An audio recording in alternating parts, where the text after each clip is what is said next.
All right, Panther fans, how's everybody doing?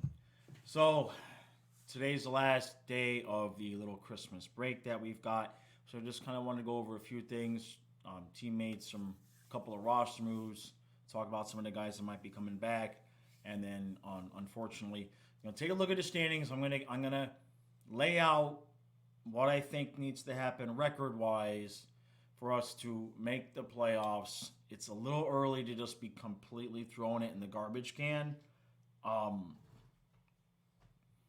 but we're close. We're close. First things, Radko Gudis is most likely going to be back tomorrow night, so we're good there. Barkov, Ekblad were non-contact participants at practice. Their status is still questionable. We'll know more after today's practice.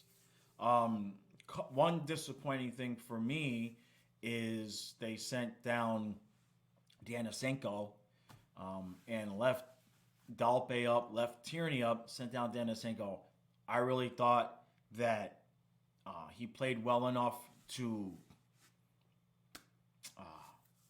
earn more investment time. We'll put it that way.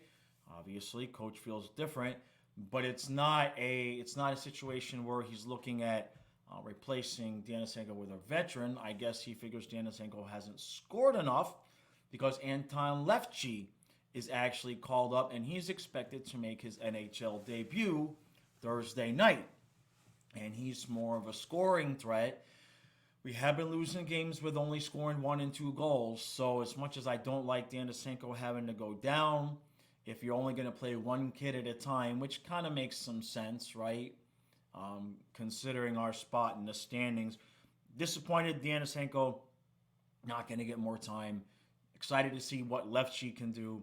I do feel, though, if we get to a point where, like we're 9 points out right now. If we get to a point where 2, 3 weeks go by and we're still 8, 9, 10 points out, and you really have to call it, I'd like to see Giannasenko come back up and get some time because he looked like he would actually fit what we're trying to do. But at the same point, I think we've reached that desperation level where if anybody is going to score goals, come on up. The price is right. Okay? So I can see what happened there. And so, all right. In terms of where we are in the standings, let's just look at it. It's disgusting. it's disgusting. But all right. So Bruins with 57 points, Leafs with 50, the Lightning with 41, the Wings with 35, Sabres 34, Panthers with 34, but the Sabres have 3 games in hand on us. Oh. Then the Senators at 33 with a game in hand, the Canadiens with 33 with a game in hand. So one more bad week and a couple of wins by the Senators and Canadiens, and we will legit be in last place. And at some point, when you reach last place, you have to call it. Now, over in the Metro, this is where things get interesting. The Hurricanes have won 9 straight, so they got 52 points. Devils have 46. Capitals with 44, Penguins 43, Rangers 43, Islanders 42, and then the Flyers and Jackets are the really, really out of it with 29 and 22 points. Now, out of the Capitals, Penguins, Rangers, and Islanders, out of those 4 teams, regardless of what anybody else does to try to sneak in, out of those 4 teams, one of them's missing. If nobody else even comes up and goes on a run to take any of the other wild card spots, one of those 4 teams is missing the playoffs. Now, the Capitals are ahead of the game, but they've also got multiple games in hand, like on the Penguins, and a game in hand on the Rangers and Islanders. So those teams, they're going to be duking it out. Now, can anybody catch, the right now the last wild card spot is owned by the Rangers, 43 points, and the Islanders are right on their tail at 42. The Panthers are actually, points-wise, we're closer to a top 3 spot with Tampa, but Yeah, there's a 7 point difference, but Tampa's got 3 games in hand. Three is a lot. 7 points up, 3 games in hand. Tampa is not tanking, so we can forget about that. Now, if you want to go by points, if you want to go by 102, 104 points, should really, okay, guarantee you a playoff spot. If you get 102 points and you miss, what can you do? Okay, um, to get to 102 points, basically with where we are now, it it is not as difficult as it appears. Win three, lose one in overtime. Okay, give or take, like maybe a game here. I did the math in the top of my head, but basically we've got 34 points. So if we need 70 more points, okay, in 57 games, that is about 39 and 8, something like that. It's very close to that. Now that's 104 points. So if you knock it down to like 38 and 9 or something, you can get. The point is that you win three, you lose one, and you lose one in overtime. You win three, you lose one in overtime. It's not. We don't have to play like we did last year to make it. Now, the team hasn't won three straight, right? Team hasn't won three straight, and the biggest question now, you start to look at it, and it's early to completely give up on the season. And at the same point, you have to start looking forward and have to start looking at next year and how do we fix this? And the reality of the situation is that I don't think Zito is going to even blink at missing the playoffs this year, considering all the injuries. And what I mean by that is that I don't think he's going to even look at possibly replacing Maurice or pulling the plug on that, uh, especially when you take into consideration how it's worked out for us in the past when we've, like I've said, we've overreacted to not having a successful year and tear everything up. Over the last couple of days, more time I've had to think about it, I kind of figure, between the injuries and the illnesses, Maurice has got his excuse for this season, and it's tough to argue against it, right?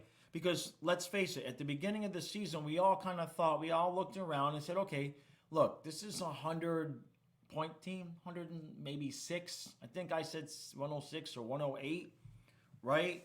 If everything goes right, because when you're making your points predictions, now not everybody said that. There were people that thought it wouldn't be as good.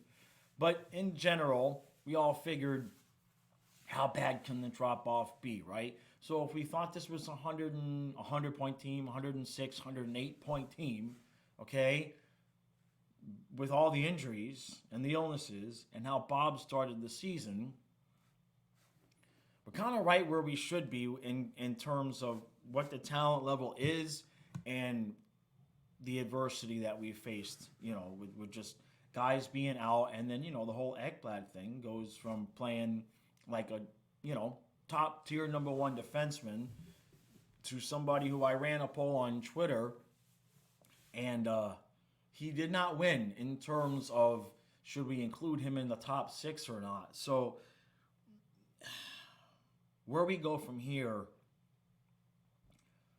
I don't know. I mean, what I'm starting to be concerned about, and maybe I'm slow to it, right? Because I'm so close to the team and I'm so involved in it all day, every day, that maybe sometimes somebody who can take a step back and look at it from a little bit further away might have a better perspective on things. But I'm really starting to look at like all that buildup, right? As we got these guys, Ekblad, Huberto, Barkov, okay, as we drafted these guys and watched it build and watched it build and watched it build, and we were waiting for this crescendo. And I think last year might have been it. I don't think you fix this group that we have. And I'm not necessarily saying that it's going to be um, a rebuild, but at the same point, taking the coaching aside and all of that, with the talent that we had on that team last year, they couldn't even get past the second round. If they couldn't win a game in the second round with all that talent, what makes us think that we can create another group of guys around all that's left of that is Barkov and Ekblad? And Ekblad is a shell of his former self. So you start looking at it, and it's interesting because when I did the review of the Maurice podcast or the Maurice press conference, and I paid attention to Maurice a lot. But there's a couple of things in there where I should have paid attention to Zito and what he was saying and the look on his face. And he had a look on his face in a couple of times when he was talking about the challenges and whatnot. I think what I saw is, I don't want to use the word fear, but maybe a concern that he already blew our best chance. Not that he blew it, but that was our best chance. That he's not going to be able to recreate anything talent-wise better than what we had last year. I mean, jeez. Look at what we had. I mean, Giroux was a was a luxury, right? Right? I mean, at times that we said we didn't even need Giroux, we didn't need Sherratt. I mean, think about that, right? Excuse me. When you think about where we are this year, so I guess the thing is where do we go from here? And boy, do I hate to say this, my concern, is I'm watching. All right, we still have Barkov, we got Lundell, we got Bennett, we're good at center. Okay, Lustenreinen, okay, Stahl is playing well. But with the type of coach that we have, I feel like his style, our personnel, and his history added, you take all of that, you put it in this hand, and on this hand you put the fact that if Viola and Zito have gotten to the point of, enough change, we this is 6 coaches in 7 years, right? Enough. Let's have some consistency.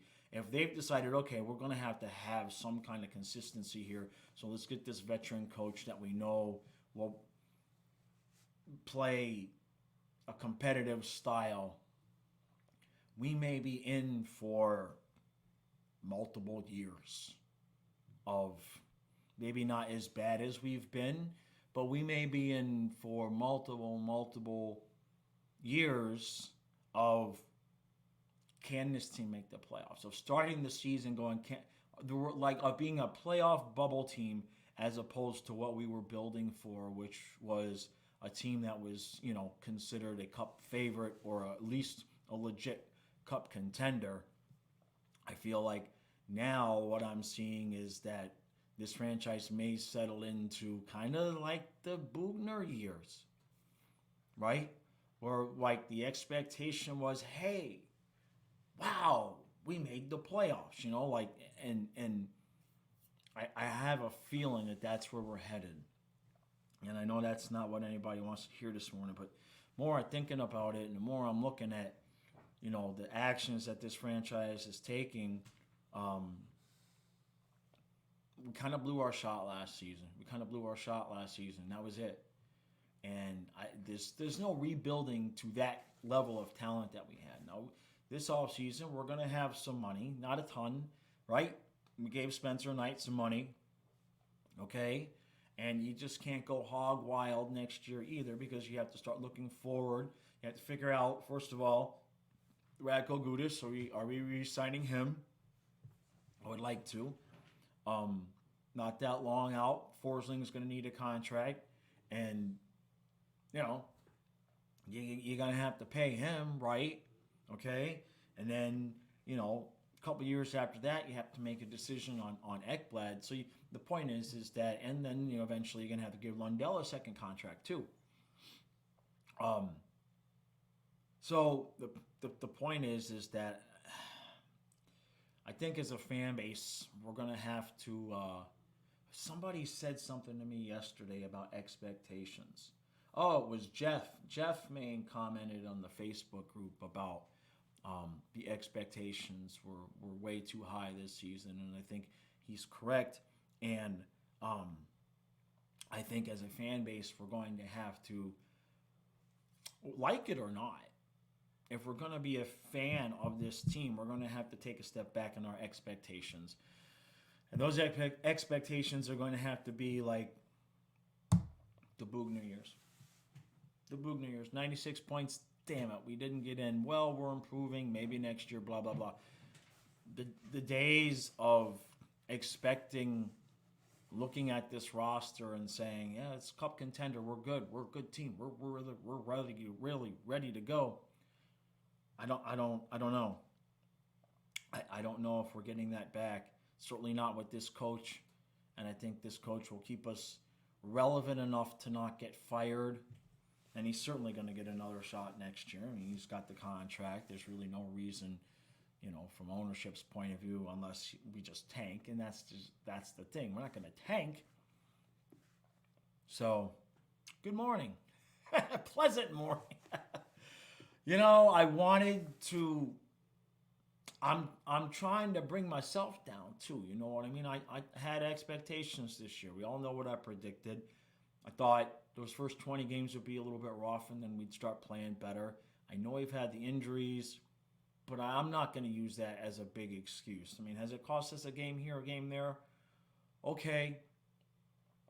Right? I mean, let's look at it from a more realistic point of view, right? Have the injuries cost us 3 games? Okay, so that's 6 points. So instead, we'd still be, 3 points out of a playoff spot, which is not anywhere near what I expected, what I had hoped for, and same with most of you, right? So we're going to have to change our expectations a little bit.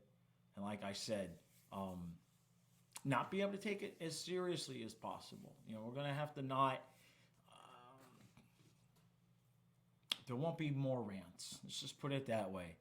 There won't be more rants. I don't think I can emotionally get invested.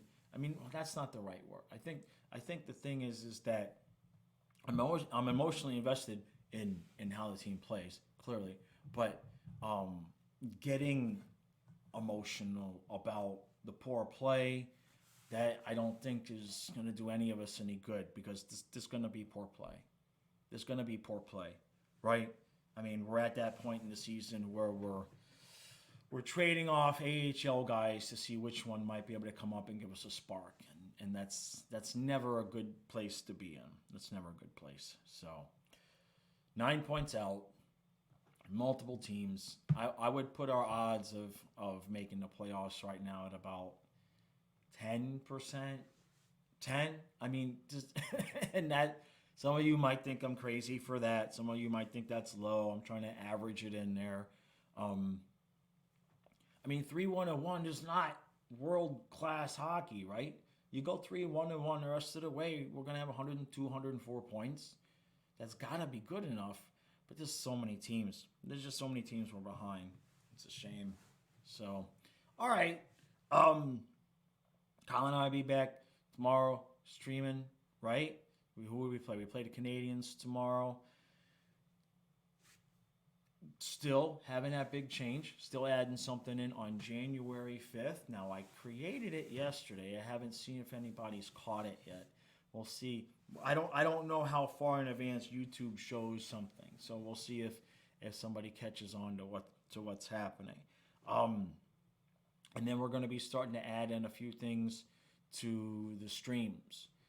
I'm going to start having occasional guests pregame, and we've got something planned for the postgame, because usually by the end of the stream, that's when the most people are there.